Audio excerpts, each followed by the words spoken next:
మీ అందరికీ నా ప్రత్యేకమైన వందనములు.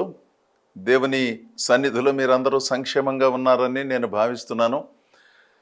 ఇప్పటికే మీతో ఆయా సందర్భాలలో మాట్లాడినట్లు దేవుని వాక్యాన్ని బోధించాలి, సంఘములను నిర్మించాలి, అనేక మందిని దేవుని సన్నిధికి ఆకర్షించాలని భావించే యువకులు హైదరాబాద్లో ఉన్న బైబిల్ అధ్యయన కేంద్రములో దేవుని వాక్యాన్ని స్పష్టంగా బోధిస్తున్నాము. ఆసక్తి కలిగిన వారు మమ్మలను సంప్రదించండి. వాస్తవానికి వయోభేదం లేదు, అలాగని వయస్సులో పెద్దలు కొన్ని గంటల పాటు తరగతి గదుల్లో కూర్చోవాలి గనుక వారికి అసౌకర్యం కలగొచ్చు. అందుకని యువకులు అని ప్రస్తావించడం జరుగుతుంది. తెలుగు చదవటం, తెలుగు వ్రాయటం, ఇంగ్లీషు చదవటం, ఇంగ్లీషు వ్రాయటం, మాట్లాడటం తెలిసినటువంటి వారు దేవుని వాక్యాన్ని ఎంతో చక్కగా నేర్చుకునే అవకాశం ఉన్నది. విశాలమైన గ్రంథాలయం ఉన్నది, తరగతి గదులు ఉన్నాయి, అనుభవజ్ఞులైన ఉపాధ్యాయులు ఉన్నారు.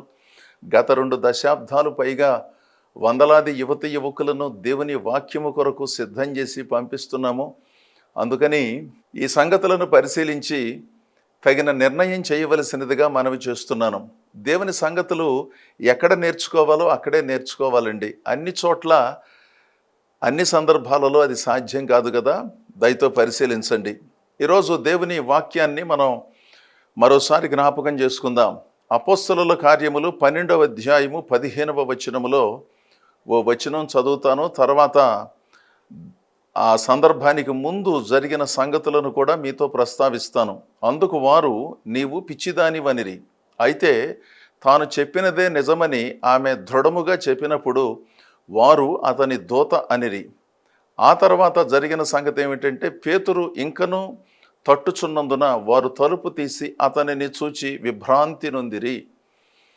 ఇది 1వ శతాబ్దంలో జరిగిన యథార్థ సంఘటన. 12వ అధ్యాయంలో రోమా పాలకుడైన హేరోదు దేవుని ప్రజలైన ఇశ్రాయేలీయులను లేదా యూదులను పాలన చేస్తున్నాడు. అతడు దేవునికి విరుద్ధముగా బ్రతుకుతున్నాడన్నమాట. ఐ రిపీట్, అతడు దేవునికి విరుద్ధంగాను కొంతమంది ప్రజలకు వ్యతిరేకంగాను పాలన చేస్తున్నాడు. హేరోదు యోహాను సహోదరుడైన యాకోబును ఖడ్గముతో చంపించాడు. ఆ సంగతి యూదులలో అనేక మందికి ఇష్టంగా ఉన్నదని అతడు గ్రహించాడు. ఎందుకంటే కొంతమందికి నష్టం కలిగినప్పుడు సంతోషించటం అప్పుడు ఇప్పుడు రివాజుగానే ఉన్నది కదా. దేవుని సేవిస్తూ ఉన్నప్పటికీ, ప్రపంచంలో దేవుని సేవలు జరగాలని కాంక్షిస్తూ ఉన్నప్పటికీ కొన్నిసార్లు కొన్ని సంగతులు జరిగినప్పుడు నిరసించటానికి బదులు సంతోషించే తత్వము ఎందుకో కొంతమంది కలిగి ఉన్నారు. ఆ సంగతి మనందరికీ బాగా తెలుసు. యోహాను సహోదరుడైన యాకోబు ఖడ్గము చేత చంపబడినప్పుడు యూదులలో కొంతమందికి సంతోషం కలిగింది. భలే పని చేశారు, యాకోబును చంపటం గొప్ప సంగతి కదా అన్నట్లుగా వారు మాట్లాడుకుంటే, ఆ సంగతిని చూచి ప్రోత్సాహము పొందినటువంటి హేరోదు పేతురును కూడా చంపాలనే ఆలోచనతో ఆయనను కారాగారంలో ఉంచాడు. ఎందుకు వెంటనే పేతురును చంపలేదు అంటే, అది పస్కా పండుగ సమయము. ఆయా దేశాల నుంచి వచ్చిన ప్రజలు యెరూషలేములో కిక్కిరిసి ఉన్నారు. ఆ సందర్భంలో మనం పేతురును చంపటం కంటే ప్రస్తుతానికి అతనిని కారాగారంలో బంధించి ఆ తర్వాత సావధానంగా ఆ మనిషిని కూడా చంపుదామనే ఆలోచనలో హేరోదు ఉన్నాడు. అయితే పేతురు బంధించబడినప్పుడు చెరసాలలో ప్రశాంతంగా నిద్రపోతున్నాడు. దేవుని దూత వచ్చి అతనిని తట్టి లేపి పై వస్త్రము ధరించమని చెప్పి కాళ్లకు చెప్పులు వేసుకోమని చెప్పి అద్భుతంగా మొదటి కావలి వారిని 2వ కావలి వారిని దాటించి పేతురుకు విడుదలను ప్రసాదించాడు. ఈ సంగతి 12వ అధ్యాయం 1 వచనాలు చదువుకుంటే మీకు తెలుస్తుంది. ఇప్పటికే మీలో అనేకులకు ఈ సంగతి తెలుసు. నేను సోదాహరణంగా సంగతులు చెబుతున్నాను. సంఘమైతే అత్యాసక్తితో ప్రార్థన చేస్తోంది. ఎవరి కొరకు? పేతురు విడుదల కొరకు ప్రార్థన చేస్తున్నారు. ప్రభువా, మా పేతురు గారిని విడిపించండి. యాకోబు ఏ విధంగా చంపబడ్డాడో అలాగే హేరోదు పేతురు గారిని కూడా చంపేస్తాడేమో, అది జరగకూడదని లాంగ్ నైట్ ప్రేయర్లో ఉన్నారు. అంటే రాత్రంతా కూడా కాస్త దీర్ఘ ప్రార్థన చేస్తున్నారు అన్నమాట. గొప్ప సంగతి కదా. వారి సంఘానికి కాపరి, ఆధ్యాత్మిక నాయకుడు, అనవసరంగా చెరసాలలో బంధించబడ్డాడు. ఒకవైపును చూస్తేనేమో హేరోదు ఎంతకైనా తెగించటానికి సిద్ధపడ్డాడు. మహాభక్తుడైన యాకోబును కొన్ని రోజుల క్రితమే చంపించాడు. ఇది వారిని భయకంపితులను చేసి దేవుని సహాయం కొరకు వారు ప్రార్థన చేస్తున్నారు. గొప్ప ప్రార్థన కదా. ఎందుకంటే పరిస్థితులు మెరుగుపడాలని భావించి విశ్వాసులైన దైవ సేవకులైనా మరెవరైనప్పటికీ ప్రత్యేక ప్రార్థనలు జరిగించటం చాలా ప్రాముఖ్యం. ప్రార్థన పేరుతో అనవసరమైన కాలక్షేపం చేస్తూ వ్యవహారం చేయటం కంటే దేవుని మాటలు పాటలు కొద్దిసేపు జరిగిన తర్వాత చక్కని ప్రార్థన జరిగించటం ప్రభావాన్ని ప్రజలకు అందిస్తుంది కదా. అలా కాకుండాను అదో రకమైన ఆధ్యాత్మిక కాలక్షేపంలాగా మనం చేయలేంగా. ఎందుకంటే రాత్రిపూట ప్రజలను మెలకువగా ఉంచాలి అంటే మనం ఎక్కువ పాటలు పాడాలి, ఎక్కువ మాటలు చెప్పుకోవాలి, ఎక్కువ సాక్ష్యాలు చెప్పుకోవాలనేది ఒక రకమైన భావన. అది కొంతవరకు నిజమే, కానీ ప్రార్థనకి ఇవ్వవలసిన ప్రాధాన్యతను మనము ఇవ్వటం అనేది చాలా ప్రాముఖ్యమైన సంగతి. అలాంటి కార్యక్రమాలే మనం జరిగిస్తున్నామని నేను భావిస్తున్నాను. ఇక్కడ 12వ అధ్యాయము 5వ వచనములో పేతురు చెరసాలలో ఉంచబడెను, సంఘమైతే అతని కొరకు అత్యాసక్తితో దేవునికి ప్రార్థన చేయుచుండెను. ఇది గొప్ప లక్షణం అన్నమాట. సంఘ విస్తరణ కొరకు కానీ, నాణ్యమైన విశ్వాసులు దేవుని సంఘములో స్థిరపడాలని కానీ, నవతరం భక్తులను ప్రభు కొరకు సంఘమునకు నడిపించాలనే భావన ఉన్నతమైనటువంటిది కదా. ఆ సంఘాల వారిని ఈ సంఘాల వారిని ఆకర్షించి ఆహ్వానించి అదో రకమైనటువంటి భక్తి కార్యక్రమాలను నిర్వహించటం కంటే శ్రేష్టమైన భక్తి విధానం ఏమిటంటేనండి, నవతరం భక్తులను దేవుని దగ్గరకు నడిపించటం. అంటే మొట్టమొదటిసారిగా ఆ కుటుంబములో ప్రభువును దేవునిగా అంగీకరించి దేవునిగా సేవించే పద్ధతులను ప్రజలకు నేర్పించి వారిని దేవుని సంఘములో చేర్చటం చాలా ప్రాముఖ్యమైన సంగతి కదా. అది కొంచెం సంక్లిష్టమైనది, కొన్నిసార్లు సమయం తీసుకుంటుంది. అలాంటప్పుడు ఏంటంటే కాస్త సులువుగా ఉండే పద్ధతులను అనుసరించటం మనుషులమైన మనకు బాగా అలవాటు అన్నమాట. ప్రజలను ఆకర్షించటము అంటే ఆయా సంఘాలకు వెళ్ళే వాళ్ళను ఆకర్షించటం కాదు. కొన్నిసార్లు మనం ఆకర్షించినా ఆకర్షించకపోయినా కొంతమంది వస్తారనుకోండి, ఆ దారి వేరు.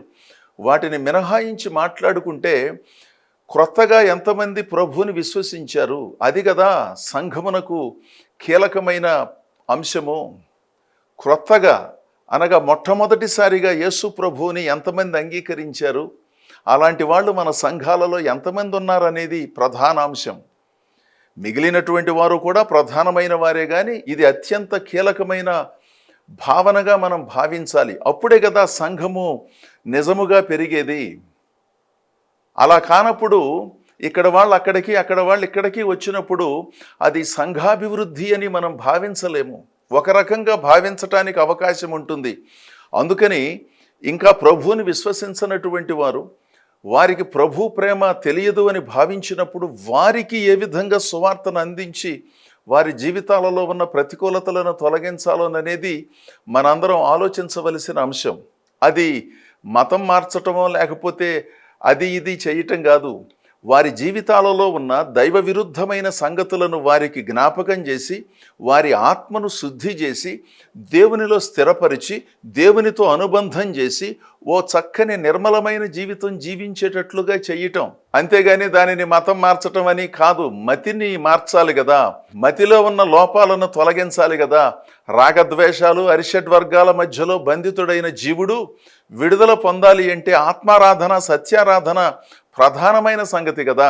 దానిని కొంతమంది అర్థం చేసుకోలేకపోయినప్పటికీ అర్థం చేసుకున్నవారు అర్థవంతమైన బోధలు, అర్థవంతమైన సేవలు, అర్థవంతమైన పద్ధతులను వచ్చిన భక్తులకు నేర్పించవలసిన బాధ్యత క్రైస్తవ సంఘ నాయకత్వముపై ఉన్నది. పేతురు చెరసాలలో ఉన్నాడు. సంఘములో ఉన్నవారు ఎంతో శ్రద్ధగా ప్రార్థన చేస్తున్నారు. దేవుడు ఆ ప్రార్థనను విన్నాడు, దేవదూతను పంపించాడు.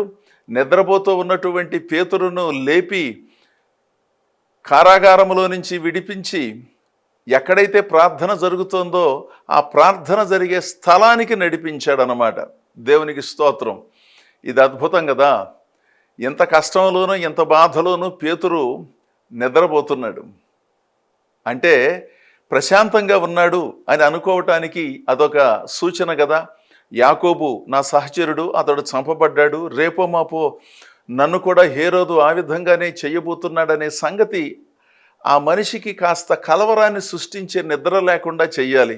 కానీ నా దేవుడు ఉన్నాడు, నన్ను సంరక్షించుకునే సంఘము ఉన్నది, వాళ్ళు నన్ను పట్టించుకుంటారు, నా కోసం ప్రార్థన చేస్తారు, అన్నిటినీ మించి దేవుడు నా ప్రాణానికి సంరక్షణ కలిగిస్తాడనే ఆలోచనతో నెమ్మది పొందినవాడై విశ్రాంతి తీసుకుంటున్నాడు. ఆ సమయంలో దేవుడు అద్భుతంగా విడుదలనిచ్చాడు. ఇంతవరకు బాగానే ఉంది. సంఘములో ఉన్న విశ్వాసులు గట్టిగా ప్రార్థన చేస్తున్నారు. ఇంతలో అనుకోకుండా ఒక శబ్దం వినబడుతుంది తలుపు దగ్గర. తలుపు తడుతూ పేతురు వారిని పిలుస్తున్నాడు. పేతురు మాట్లాడుతున్నాడు. అంటే పేతురు స్వరం ఏ విధంగా ఉంటుందో విశ్వాసులకు తెలుసు కదండి. మీ ఇంట్లో మీ స్వరం ఎలా ఉంటుందో మిమ్మల్ని ఎరిగిన వారికి, మీ కుటుంబ సభ్యులకు బాగా తెలుసు కదా. మీరు ఫోన్లో మాట్లాడినా వాళ్ళు గుర్తుపడతారు, నేను ఫలానా అని చెప్పకుండానే. నా స్వరం కూడా మీలో చాలామందికి తెలుసు కదా. మీ స్వరాలు నాకు తెలియకపోయినా నా స్వరం ఏ విధంగా ఉంటుందో మీకు తెలుసు. అలాగే పేతురు స్వరం ఎలా ఉంటుందో ఆయన విశ్వాసులకు తెలుసు. ఆ సమయంలో వారు భయకంపితులైనందున ప్రార్థన చేస్తున్నారు పేతురు విడుదల కొరకు. అయితే రేపో ఎల్లుండో కాస్త తెల్లవారిన తర్వాత దేవుడు ఏదైనా అద్భుతం చేస్తాడని వారు భావించినట్లుగా ఉన్నారు. అర్ధరాత్రి వేళ దేవుడు అద్భుతంగా విడుదలనిచ్చి పేతురును వారి దగ్గరకు నడిపిస్తాడని వారు ఎన్నడూ కూడా ఊహించలేదు. ఎందుకంటే ఒకవేళ పేతురు విడిపించబడాలి అంటే తెల్లవారాలి, కార్యాలయములన్నీ కూడా తెరవబడాలి, అక్కడ ఒక నిర్ణయం జరగాలి. ఈ తతంగం అంతా జరగాలంటే అర్ధరాత్రి ఎందుకు జరుగుతుంది? పగలు కదా జరిగేది. మనం ప్రార్థన చేస్తున్నాము, రేపు దేవుడు విడిపిస్తాడేమో, ఎల్లుండి దేవుడు విడిపిస్తాడేమోననే భావన వీళ్ళల్లో ఉండాలి. అయితే అక్కడ ఒక చిన్న అమ్మాయి ఉన్నది, ఆ బిడ్డ పేరు రోదే. ఆ చిన్న పాప కూడా ప్రార్థన చేయటానికి వెళ్ళటం నిజంగా ఆశ్చర్యం కదా. సహజంగా పిల్లలు ఇంటి దగ్గర మెలకుగా ఉంటారు, ప్రార్థనా మందిరంలో తొందరగా పడుకుంటారు. అసలు మనం కూడా ఇంటి దగ్గర మెలకుగా ఉంటాం 12, 1 గంట, 2 వరకు. అదే ప్రార్థనా మందిరానికి వెళ్ళామనుకోండి 10 గంటలకే తీవ్రమైనటువంటి నిద్ర వస్తుంది. అదొక విచిత్రం కదూ. ఇది మనందరం ఎదుర్కొనే సమస్య కదూ. ఇంటి దగ్గరేమో నిద్ర పట్టదు, ప్రార్థనకు రాగానే కొంతమందికి అసలు నిద్ర పడదోసుకుంటూ వస్తే ఏం చేయాలో తెలియక కళ్ళన్నీ మూసుకుపోయి చాలా ఇబ్బంది పడుతూ ఉంటారు. ఫోన్లే కదా, ఇంటికి వెళ్ళి నిద్రపోదామంటే ఇంటికి వెళ్ళిన తర్వాత నిద్ర అస్సలు పట్టదు. ఇక్కడ ప్రార్థన చేస్తున్నారు పెద్దవాళ్ళు. చిన్నమ్మాయి నిద్రపోకుండా ఆ బిడ్డ కూడా పేతురు గారి కొరకు ప్రార్థిస్తోంది. దేవునికి స్తోత్రం. సంఘాలలో ఉన్న పిల్లలు, పెద్దలు సంఘ నాయకత్వము కొరకు, విశ్వాసుల కొరకు, దేశ ప్రయోజనం కొరకు, దేశ నాయకుల కొరకు, దేశ సంక్షేమము కొరకు, దేశంలో శాంతి వర్ధిల్లాలని, అందరికీ దేశీయ ప్రయోజనాలు అందాలని, జాతీయ సంపదలను అందరూ పంచుకోవాలని, ప్రజలందరూ కూడా సన్మార్గములో ఉండాలని భావించి సహృదయంతో ఆధ్యాత్మిక సేవలను అందించే దైవ సేవకులైనా, వారిని అనుసరించే భక్తులైనా గొప్పవాళ్ళు కదా. ఎప్పుడైతే రోదే పేతురు స్వరాన్ని విన్నదో గబగబా తలుపు దగ్గరకు వచ్చి పేతురుని గుర్తుపెట్టిందనమాట. అంటే ఆయన స్వరాన్ని గుర్తుపెట్టింది. అపోస్తలుల కార్యములు 12వ 13, 14 వచనాలు చదువుతున్నాను. సంతోషముతో ఉక్కిరిబిక్కిరైపోయి లోపలికి పరిగెత్తుకుని పోయి పేతురు తలుపు దగ్గర నిలుచున్నాడని తెలిపెను. అందుకు వారు, నీవు పిచ్చిదానివనిరి. అయితే తాను చెప్పినదే నిజమని ఆమె దృఢముగా చెప్పినప్పుడు వారు అతని దూత అనిరి. పేతురు ఇంకనూ తలుపు తడుతూ ఉన్నందున అక్కడున్న పెద్ద విశ్వాసులు వెళ్ళి తలుపు తీసి పేతురును చూచి విభ్రాంతి నొందారు. ఇక్కడో సంగతిని గమనించాలి. ప్రార్థన చేయటం వేరు, ప్రార్థనకు ఫలితం వచ్చినప్పుడు దానిని గుర్తించటం వేరు. చాలామంది అంటారు, నేను చాలా కాలంగా ప్రార్థన చేస్తున్నానండి, దేవుడు నాతో మాట్లాడటం లేదు, దేవుడు నన్ను బైబిల్ స్కూల్కి పంపించటం లేదు, దేవుని చిత్తమైతే ఈ సంవత్సరం బైబిల్ స్కూల్కి వెళ్ళి వాక్యం నేర్చుకుందాం అనుకున్నాను, దేవుడు నాతో మాట్లాడటం లేదండి అంటారు. దేవుడు నాకు ఇంకా దర్శనం చూపించలేదండి అంటారు. దేవుడు ఇంకా నా ప్రార్థనకు సమాధానం ఇవ్వలేదండి అని మరి కొంతమంది భక్తులు చెబుతూ ఉంటారు. కొంతమంది విషయములో కొంతవరకు కొన్ని సంగతులు నిజమేమో కానీ, ఎందుకంటే దేవుడు తగిన సమయం ఇంకా రాలేదని భావించి ఆలస్యం చేస్తున్నాడేమో. అలాంటి వాటిని మినహాయిస్తే సామాన్యంగా చెప్పుకోవలసి వస్తేనండి, దేవుని సన్నిధి నుంచి సమాధానం రావటానికి కొన్ని దశాబ్దాల కాలం పడుతుందని భావించనక్కర్లేదు. దేవుని సన్నిధిలో నిజాయితీగా ప్రార్థన చేస్తే దేవుడు వెంటనే సమాధానం ఇస్తున్నాడు. ఆ సమాధానాన్ని గుర్తించడం మనకు తెలియక సమాధానం రాలేదంటున్నాం. దేవుడు మీ సంఘానికి కాపరి ద్వారా మాట్లాడలేదా? బైబిల్ చదివినప్పుడు దేవుడు మీతో మాట్లాడలేదా? లేదా ఆయా దైవ సేవకులు దేవుని సంగతులు చెప్పినప్పుడు దేవుడు మాట్లాడలేదా? మాట్లాడాడు. కానీ వాటిని వినే చెవులు మనకు లేవు, అర్థం చేసుకునే మనసు లేదు. మనం అనుకున్నట్లుగానే దేవుడు మనతో మాట్లాడాలని కోరుకుంటున్నాం. మనం అనుకున్నట్లుగా మాట్లాడితే మంచిదే. మరో పద్ధతిలో దేవుడు మాట్లాడినప్పుడు ఇది మంచిది కాదు, ఈ నిర్ణయం మంచిది కాదు, వెంటనే దేవుని సేవలో ప్రవేశించండి, దేవుని వాక్యాన్ని నేర్చుకోండి, సంఘమునకు క్రమంగా వెళ్ళండి అని దేవుడు కొన్ని సంగతులను చెప్పినప్పుడు వాటిని వినకుండా దేవుడు నాతో మాట్లాడలేదు, దేవుడు నాకు దర్శనం ఇవ్వలేదు అంటారు చాలామంది. ఒకసారి పరిశీలన చెయ్యాలి. ఇక్కడ ప్రార్థన చేస్తున్నారు భక్తులు. ఆ చిన్న పాపకున్న జ్ఞానం పెద్దవారికి లేదని మనం అనుకుందామా? ఉంది. కానీ ఎందుచేతనో ఆ రాత్రి భయకంపితులైనందున పేతురు రాడు అనే భావనతో వాళ్ళు ఉన్నారు. ప్రార్థన అయితే చేస్తున్నారు.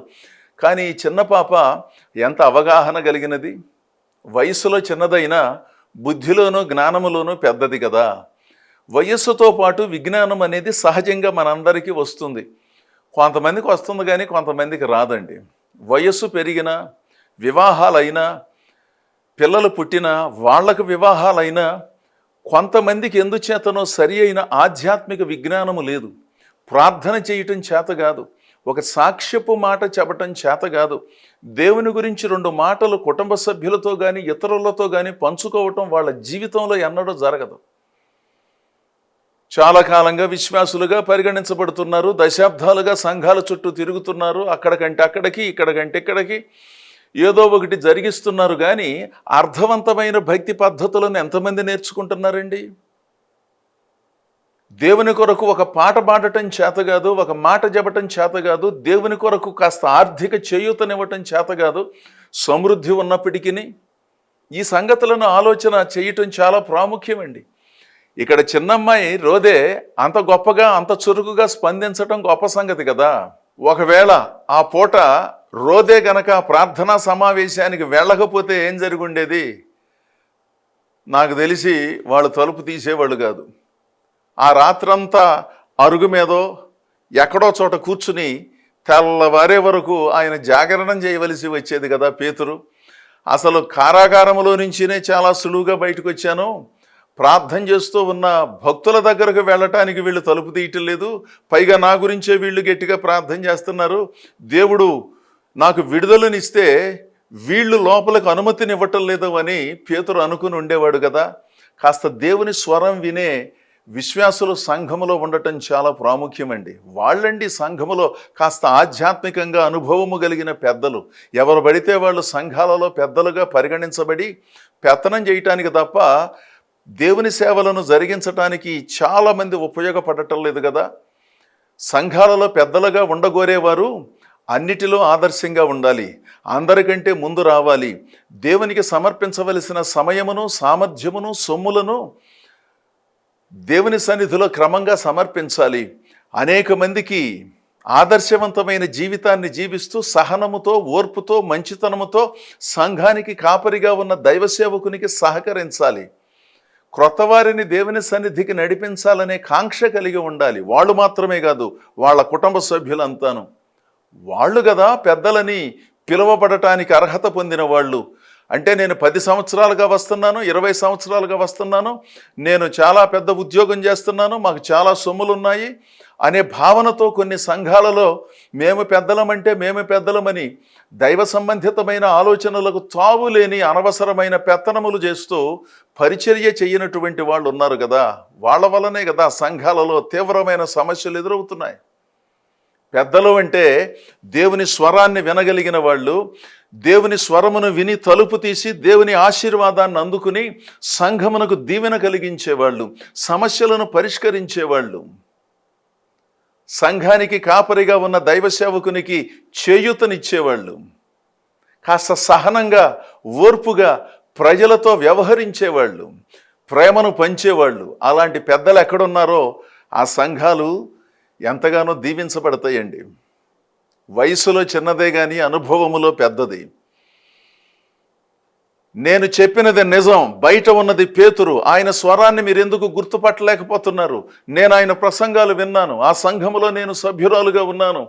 ఆయన స్వరం మీకు గుర్తు రావట్లేదా? ఒకసారి వినండి అని ఎన్నిసార్లు చెప్పినా ఆయన దోత ఎవరో వచ్చి ఉంటారు. ఆ దోత వచ్చినా తలుపు తీయాలిగా, మరి దానికి లేదు. ఇంకా పేతురు తలుపు తడుతూ ఉన్నందున తలుపు తీసినప్పుడు పేతురును చూచి అందరూ విభ్రాంతి నొందారు. తెలివి కలిగిన చక్కని చురుకైన ఆ చిన్నారిని పిచ్చిదానివి అన్నారు. మంచాళ్ళు ఎప్పుడు పిచ్చాళ్ళుగానే కనపడతారు కదా. కాస్త ఉన్నది ఉన్నట్లుగా దేవుని సంగతులను బోధించేవారు, అలా భక్తి చేసేవారు, అలా సంఘములను నిర్వహించేవారు ఎప్పుడూ కూడా విచిత్రంగానే కనపడతారు కదా. కొంతమందికి ఎక్కడో కొంతమంది నాణ్యమైన బోధలను, నాణ్యమైన వివరణను అర్థం చేసుకుంటారు, కానీ చాలామందికి ఆ ఓపిక లేనందున రోదేను పట్టుకుని పిచ్చిదన్నట్లుగానే మంచాలను పట్టుకుని, యోగ్యులను పట్టుకుని, దైవ సేవకులలో నిపుణులైనటువంటి వారిని పిచ్చి వాళ్ళ కింద, వాళ్ళకు వాక్యం చెప్పటం రాదన్నట్లుగా, సేవ చేయటం రాదన్నట్లుగా భావిస్తారు కదా. దీనికి గల కారణం ఏమిటంటే 1 కొరింథీ పత్రిక 3వ అధ్యాయము 1 వచనాలలో భక్తుడైన పౌలు చెప్పాడు, సహోదరులారా, ఆత్మ సంబంధమైన మనుషులతో మాట్లాడినట్లు నేను మీతో మాట్లాడలేకపోతుని, శరీర సంబంధులైన మనుషులే అనియు క్రీస్తునందు పసిబిడ్డలే అనియు మీతో మాట్లాడవలసి వచ్చును. అంటే క్రీస్తులో పసిబిడ్డలుగా ఉన్నారు. ఎంతసేపు నేను పేతురును అనుసరించి నడుస్తున్నాను, నేను పౌలును అనుసరించి నడుస్తున్నాను, నేను కేఫా అంటే నాకు అభిమానం అని చెప్పి రకరకాలైనటువంటి విభాగాలను చేసి వెర్రిగా భక్తి చేస్తూ ఉంటే మీరు వయసులో పెద్దవాళ్లే కానీ క్రీస్తులో పసివాళ్ళు అన్నాడు. ఆ మాట ఎంతో నిజం కదండి. ఈ రోజుల్లోనైనా ఆ రోజుల్లోనైనా వయసులో మన అందరం పెద్దాళ్ళమే కానీ దైవ సంబంధితమైన సంగతులను తెలుసుకోవటంలో ఏమీ తెలియదు. ఇన్ని సంవత్సరాల నుంచి భక్తి చేస్తున్నారు కదా, బైబిల్లో ఏ పుస్తకం ఎక్కడుందో తెలియదా అంటే తెలియదు. ఎందుకంటే వీళ్ళు చదవటం లేదు. ప్రార్థన చేయమంటే ఏం ప్రార్థన చేస్తారో వాళ్ళకే తెలియదు. సాక్ష్యం చెప్పినప్పుడు అసలు ఎందుకు చెబుతున్నారో కూడా తెలియదు, ఎందుకు వింటున్నామో మనకు కూడా తెలియదు. ఇలాంటి పరిస్థితులను మనం చాలామందిలో చూడటానికి గల కారణం వారు క్రీస్తునందు పసిబిడ్డలుగా ఉన్నారు. పెరగవలసిన అవసరత ఎంతో ఉన్నది, పరిపక్వతను సాధించవలసిన అవసరత ఎంతో ఉన్నది. ముగింపులో దేవుడు మీ ప్రార్థనలకు సమాధానాన్ని ఎప్పుడో పంపించాడు, వాటిని గుర్తించి స్వీకరించండి. లేదా దేవుడు అతి త్వరలో మీ ప్రార్థనకు సమాధానాన్ని పంపించబోతున్నాడు.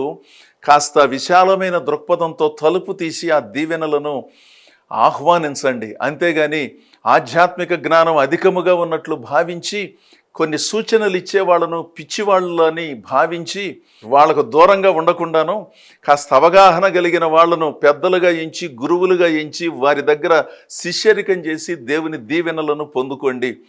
దేవుడు మీ ప్రార్థనలకు సమాధానం ఇస్తున్నాడు. ఇప్పటికే మీలో కొంతమందికి ఇచ్చాడు.